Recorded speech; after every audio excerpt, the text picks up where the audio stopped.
بسم الله الرحمن الرحيم. الحمد لله رب العالمين، وأفضل الصلاة وأتم التسليم على نبينا محمد وعلى آله وأصحابه أجمعين.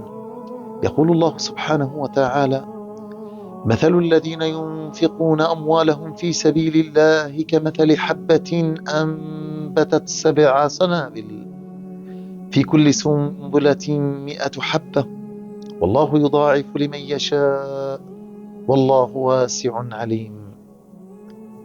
أيها الأحبة، إن شهر رمضان شهر الجود والإنفاق، شهر النفوس السخية والأكف الندية.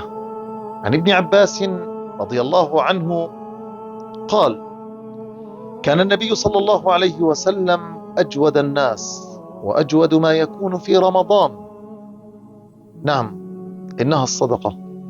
فإذا كان الدعاء والصيام متلازمين، فإن رمضان والصدقة لا يتفرقان، فهي عبادة مضاعفة إلى ما شاء الله.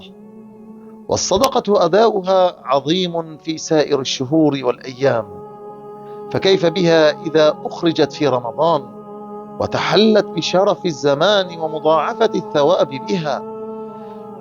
فإذا كانت الأعمال تتباهى بصاحبها، فالصدقة من أعظم العبادات، فتتباهى بصاحبها وتفخر على غيرها من الأعمال والعبادات.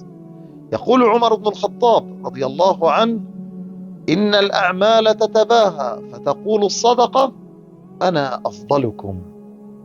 فادفع أخي الصائم عن نفسك وأهل بيتك بالصدقة، وحارب الابتلاء إذا اشتد عليك بالصدقة، وداووا مرضاكم بالصدقة، وأنفق من مال الله بسخاء تكثر عليك نفحات الله، واعلم أننا أحوج إلى إخراج الصدقة من أخذها،